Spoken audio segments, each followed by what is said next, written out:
Olá, meninas e meninos! Nesse vídeo a gente vai falar sobre o contrato de compra e venda. A compra e venda é o primeiro dos nossos contratos em espécie e o objetivo é muito simples.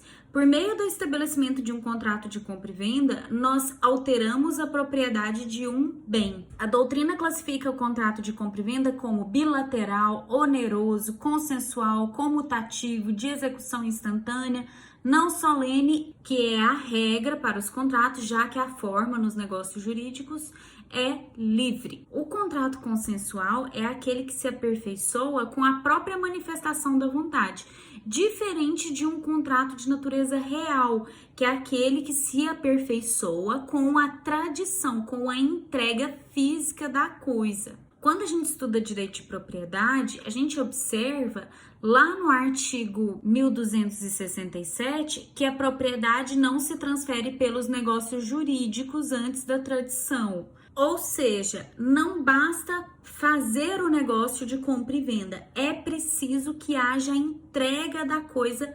depois. Por isso, no contrato de compra e venda, você visa alterar o domínio, mas não significa que você fez o contrato que ele já se alterou, entendeu? Primeiro tem que ter a tradição. Você faz falando assim, vou alterar o domínio desse bem imóvel ou imóvel que me pertence. Viu? Ele vai ser seu depois que eu te entregar, depois que a gente fizer a tradição.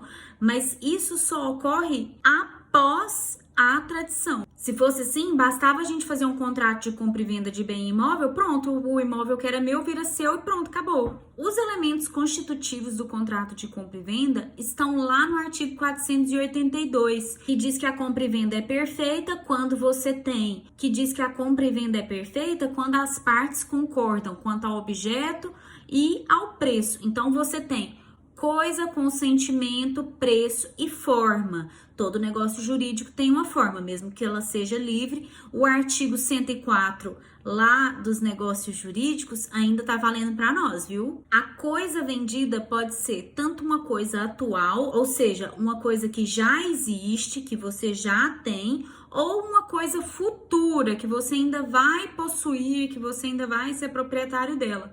Às vezes não foi produzida ainda, mas você terá. Provavelmente você não falou que o contrato era comutativo. Eu lembro que contrato comutativo é aquele em que as partes conhecem as prestações. Se não for isso, é o contrato aleatório. Eu lembro disso. Essa classificação é a classificação em regra para os negócios jurídicos mais comuns, chamados de compra e venda. Se eu posso fazer um contrato de compra e venda de coisa futura, é possível, inclusive, que haja elemento de aleatoriedade no meu contrato. Tanto é assim que o artigo 483 menciona a possibilidade de concluir contrato aleatório na hipótese de coisa futura aí no contrato de compra e venda. Agora, tem um detalhe que a doutrina menciona por aí. Deve se tratar de coisas corpóreas. Se tratar de direito, a gente não tem um contrato de compra e venda, a gente tem um contrato de cessão de direito. O povo pode até escrever contrato de compra e venda lá, mas você que quer ficar fazendo prova, negócio de concurso aí, tem que saber a diferença. E tem que lembrar também que o artigo 104 continua valendo, ou seja, o objeto tem que ser lícito, possível e determinável. A coisa que você vende tem que ser uma coisa alienável. Não pode ser coisa fora do comércio, não pode ser um objeto ilegal, não pode ser um objeto que não seja da sua propriedade, mesmo assim você está vendendo. Quando a pessoa vende um negócio que não é dela, a gente fala que é venda a non domino, que tá lá no artigo 1268. Um dia a gente vai mexer com isso em direito das coisas, calma. Tem hora que a gente acha que essas classificações são uma coisa tão boba que ninguém nunca vai usar. Mas olha a decisão do STJ que aplicou a teoria da imprevisão para discutir contratos de execução continuada e contratos de coisa futura a preço fixo. O contrato de execução continuada ou diferida, que é a mesma coisa, é aquele em que você vai pagando prestações ao longo do tempo, né? Várias prestações, várias obrigações ao longo do tempo. E o contrato de compra e venda de coisa futura é aquele em que a coisa só vai poder ser transferida ou ela só vai existir em determinado momento no futuro. Em um contrato de execução continuada, é possível você dizer que a prestação se tornou excessivamente onerosa. Num contrato de compra e venda de coisa futura, mesmo que a coisa tenha subido de valor, as condições para a realização daquele contrato já existiam no momento da contratação. Então, eu vendo uma lavoura de soja que está plantada, como foi o caso aí da decisão do STJ. Vendeu a lavoura plantada, mas a soja subiu. Então, no que a soja subiu, um contratante lucrou mais do que o outro. Só que isso, em contrato de compra e venda de safra, é comum. Todo mundo que mexe com isso sabe que o preço da soja uma hora sobe, uma hora desce, e que depende da seca, depende do tanto que a China compra, depende de uma série de fatores que as pessoas que têm contato com esse mercado já estão cansadas de conhecer. Por isso, não houve aplicação da teoria da imprevisão nesse caso analisado aí pelo STJ em 2012. O legislador do Código Civil também especifica outros tipos de compra e venda, como é o caso da compra e venda por amostra lá do artigo 484. Nesse caso, alguém vai te apresentar um modelo, um protótipo, vai te explicar as qualidades da coisa final e vai falar assim, ó, eu vou te vender um desse aqui, igualzinho esse que eu tô te mostrando. Se na hora de receber a coisa ela for diferente da amostra, aí precisa prevalecer a amostra que foi te apresentada no dia da contratação, enfim, que levou à contratação. Coloquei aí para você lembrar o exemplo do convite de casamento. Você vai lá, faz o convite de casamento, escolhe a letra, tudo direitinho e tal, todos os detalhes, onde você quer cada rabisquinho. E essa amostra tem valor. Tanto que se você não conferir, a empresa vira para você e fala assim, mas você não viu que o nome da noiva estava escrito errado? Você conferiu. Eu queria ter achado um caso na jurisprudência para te mostrar, mas não achei mais. Que foi um julgado do STJ na época, em que houve venda de bolinha, daquelas bolinhas de exercício, sabe? Aquelas que você fica amassando. Era uma empresa que vendia aquilo e uma companhia aérea que queria dar aquele negócio de brinde. E estava diferente da amostra. Então, houve a interferência do judiciário em razão da desconsideração da amostra no contrato, ou seja, fez a compra e venda baseado na amostra, mas na hora de entregar o produto estava diferente. Claro que se você compra 1000 bolinhas e 2 vêm com defeito, você não vai rejeitar todo o lote dizendo que está tudo comprometido, que está tudo viciado. É para isso também que serve o artigo 503 do Código Civil. Então, você compra um lote de alguma coisa e só tem um defeitinho ali oculto, uma coisa menor, você não pode rejeitar todas elas. A mesma coisa acontece na amostra ou qualquer outra venda feita em conjunto. Tem um caso meio antigo aqui do Tribunal de Justiça do Estado de Goiás, mas eu achei interessante mostrar para você, porque o coleguinha comprou um monte de sementes para plantar e aí a semente, coitado, a semente não prosperou. E aí ele foi falar que a culpa era da semente, não dele. Só que ele não conseguiu demonstrar no judiciário que a germinação só não aconteceu por culpa da semente. Ou seja, faltou comprovar que o produto era diferente da amostra. Não comprovou, meu bem, já era. Em contrato de compra e venda, também é possível fixar o preço por avaliação, que acontece quando você chama um terceiro, um especialista, alguém, para determinar o preço para você. Pode ser um corretor, por exemplo, uma empresa especializada em avaliação de imóveis e a ela cabe a fixação do preço. Vocês concordam, né? As partes concordam em quem é que vai fazer isso, em seguir essa avaliação, ou 3 avaliações, ou quantas avaliações vocês quiserem, e as partes buscam manter o equilíbrio entre os negociantes, cumprir a boa-fé, função social dos contratos e tudo mais. Se isso de alguma forma ficar comprometido em razão da escolha do avaliador, é possível rever o contrato, obviamente, a gente já sabe disso, né? O que a gente já viu de direito civil continua valendo. Além da escolha de alguém para fazer a avaliação, também é possível que a gente utilize uma taxa de mercado ou um índice. Coloquei aí para você o exemplo da tabela FIPE. A tabela FIPE divulga os preços estimados dos veículos, de cada marca em cada ano. Então você pode dizer, vou vender o meu carro pelo preço da tabela FIPE no ano de 2020. Você acaba de fixar o preço por cotação. Do mesmo jeito, você pode dizer assim, vou vender o meu arroz pelo preço de mercado na bolsa tal, em avaliação feita no dia tal. Você acaba de fixar o preço à taxa do mercado ou bolsa. Quando as pessoas fazem isso, elas buscam demonstrar justamente esse objetivo de manter o equilíbrio, de fugir da onerosidade excessiva, da função social dos contratos. Dependendo do tipo de negócio que se faz, é interessante até a praxe. Comprar boi pelo preço da arroba, arroz pelo preço da bolsa, enfim. Quando não existe fixação de preço, o artigo 488 entende que é necessário seguir o preço corrente nas vendas habituais daquele vendedor. Ai, prof, como é que eu vou saber o preço habitual das vendas desse vendedor? Lembra que se a gente está discutindo isso, que não tinha um preço, e a gente está discutindo qual é o preço, é porque o negócio já chegou na justiça. E aí já chegou lá com essa dúvida, qual é o preço? A gente vai pegar livro contábil, vai pegar provas, testemunhas, o que é que a gente tem, compras anteriores que até o próprio comprador tenha realizado, para verificar qual é o preço de costume, o preço da região, e aí o juiz termina por fixar o preço que ele entende ser devido. E lembra que o contrato de compra e venda é baseado em consentimento, em manifestação livre de boa-fé da vontade.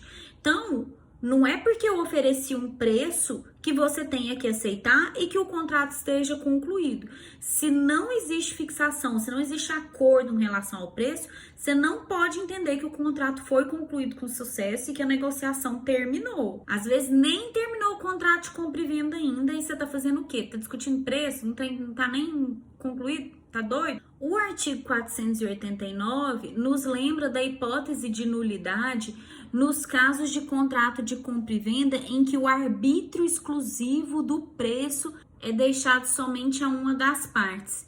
Ninguém é obrigado a fazer ou deixar de fazer senão por lei. Então, você não é obrigado a vender alguma coisa por um preço que você não queira.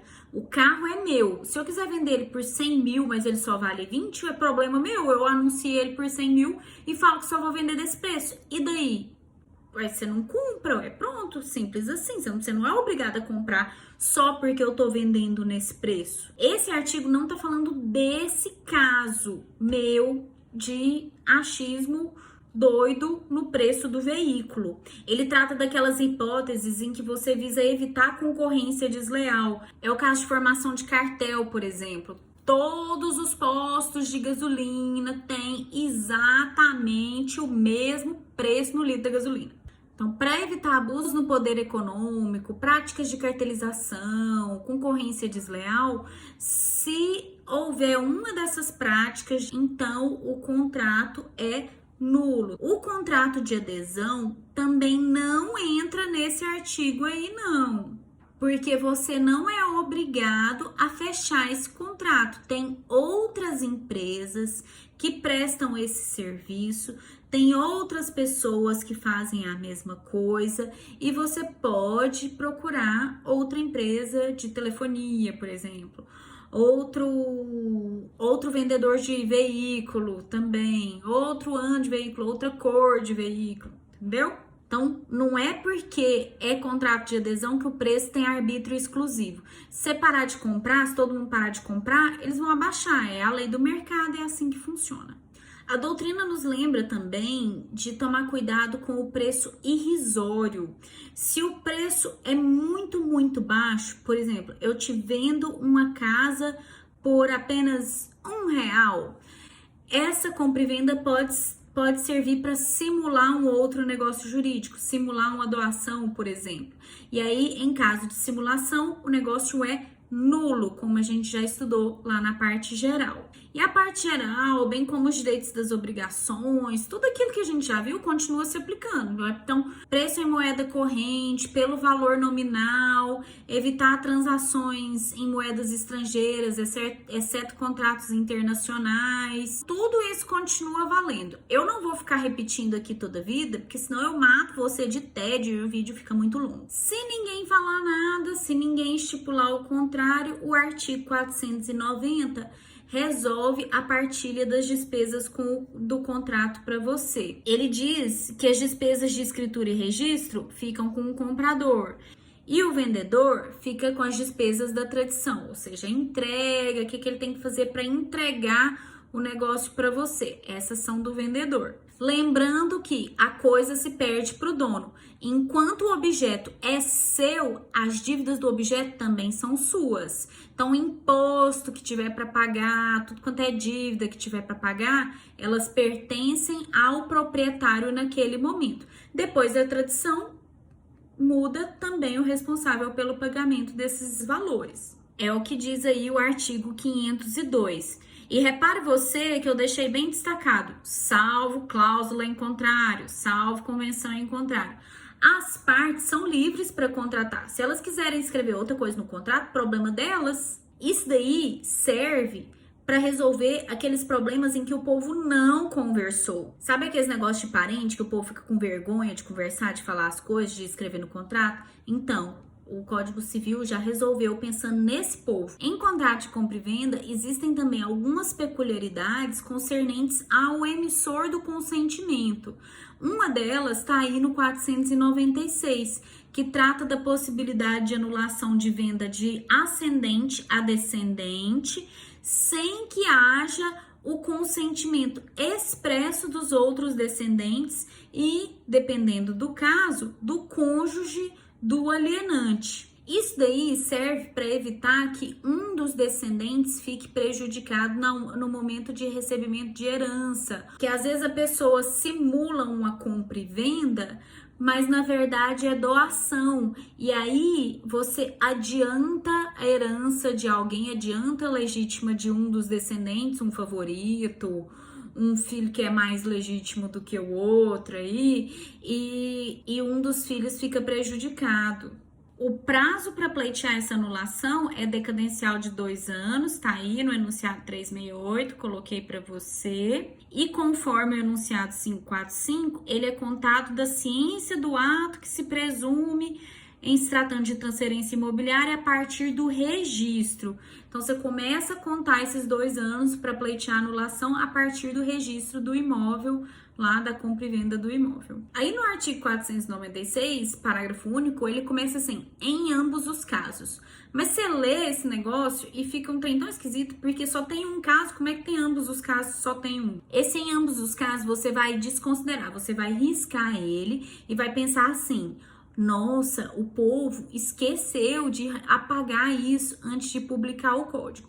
E aí ficou, tá? A doutrina em peso fala isso, essa é uma história bem conhecida, que o povo esqueceu de fazer a revisão, ficou esse negócio meio porco aí no meio do caminho. O consentimento do cônjuge depende do regime de bens que você adota no casamento. Então, fiz aí para você na situação hipotética. Ó, tem a vendedora, né? A mãe está vendendo uma casa para o seu descendente. É necessário o consentimento do outro descendente, né? Então, o irmão do comprador tem que consentir. No caso do marido, você vai ter que saber. Se for comunhão universal, o bem é dele também, mesmo que esteja só no nome dela, ele tem que autorizar. Se for comunhão parcial, a outorga conjugal é necessária.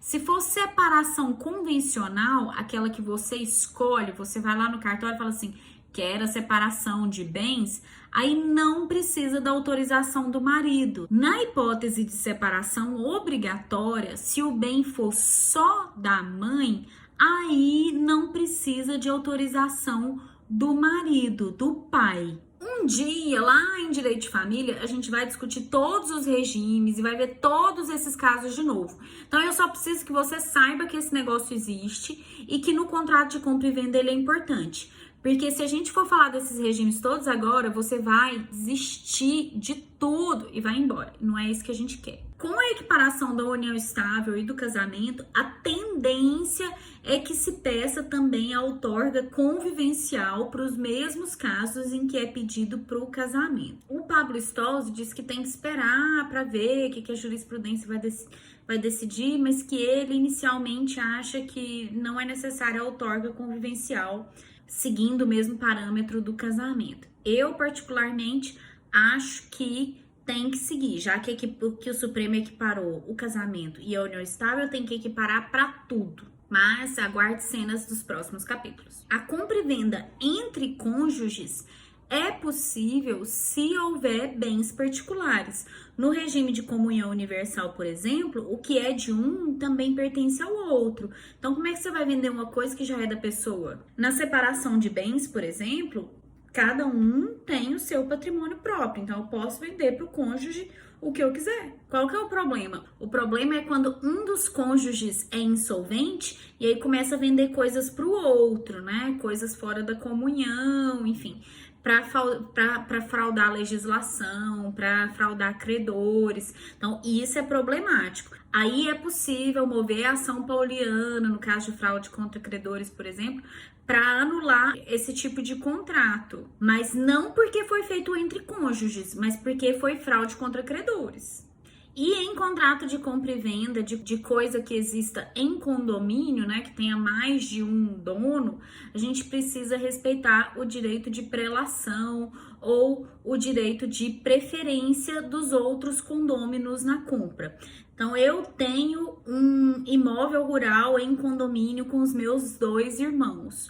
Primeiro, eu preciso oferecer a coisa para eles, e aí, se eles não quiserem, eu vendo para um terceiro. O artigo 504 te fala justamente isso, olha, não pode, em coisa indivisível, vender a sua parte a estranhos, se outro consorte, se o outro condômino quiser tanto por tanto, ou seja, pagando o mesmo preço, né? Nesse caso, ele deposita o valor no prazo de 180 dias e fala, ó, eu depositei o valor aí, então eu que sou comprador, eu queria comprar já. E aí ele fica com a coisa. Se tiver muitos condôminos, o legislador estabeleceu uma ordem para ver quem é que tem direito de preferência em relação a estranhos, não é em relação aos outros condôminos, não. Entre os condôminos lá, quem pagou primeiro é que tem a preferência. Ninguém tem preferência, não.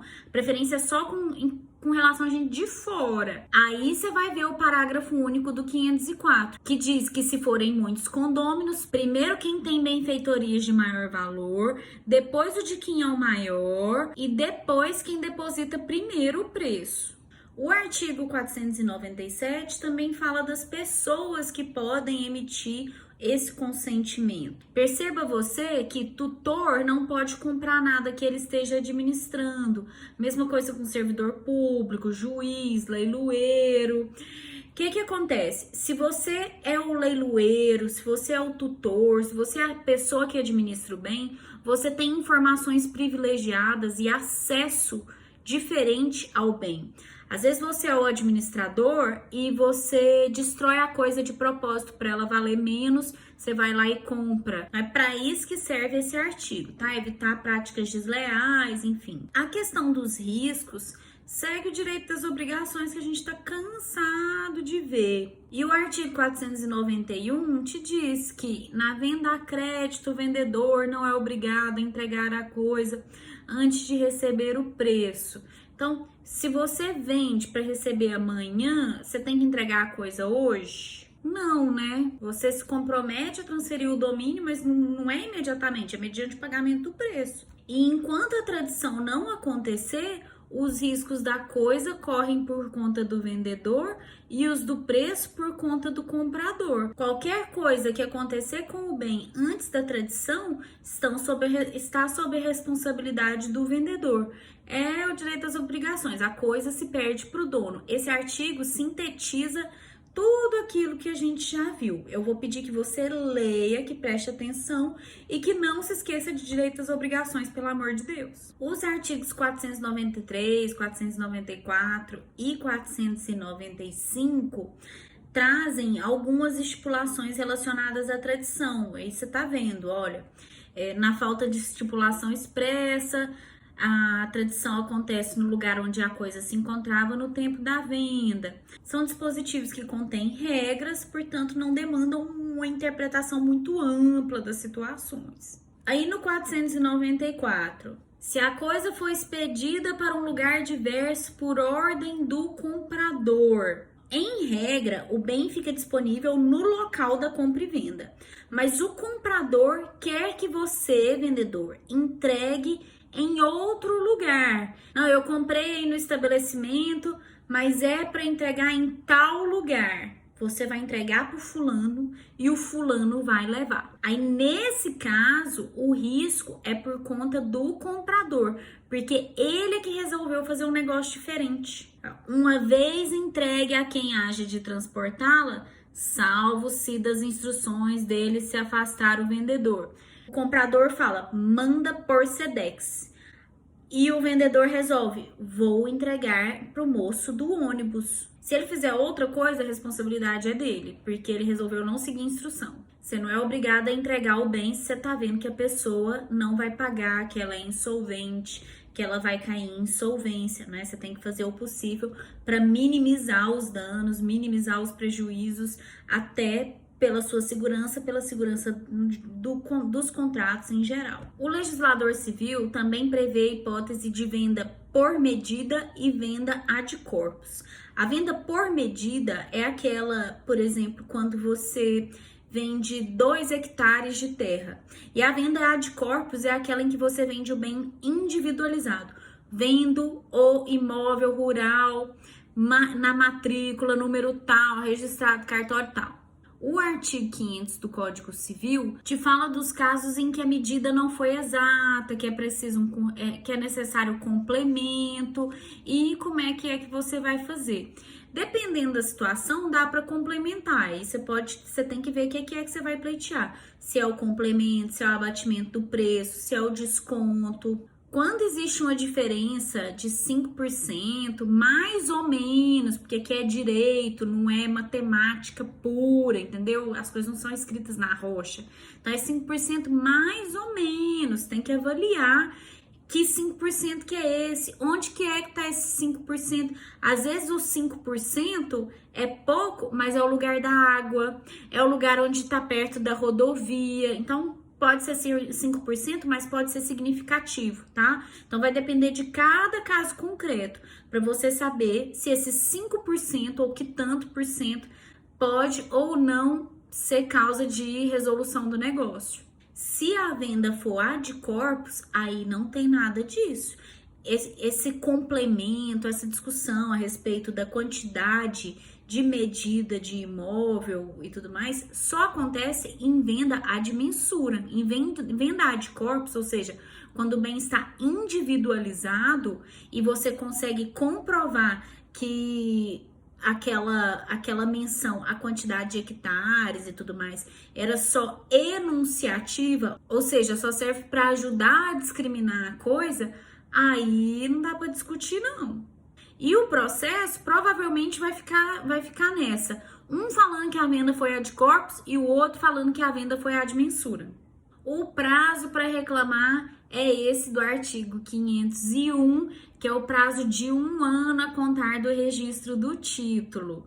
E se o alienante ficar enrolando para entregar o bem, aí a pessoa não consegue se emitir na posse, tá vendo? Emissão na posse do imóvel, esse prazo começa a contar do momento em que o comprador consegue tomar posse do imóvel. Prof, que matéria facinha.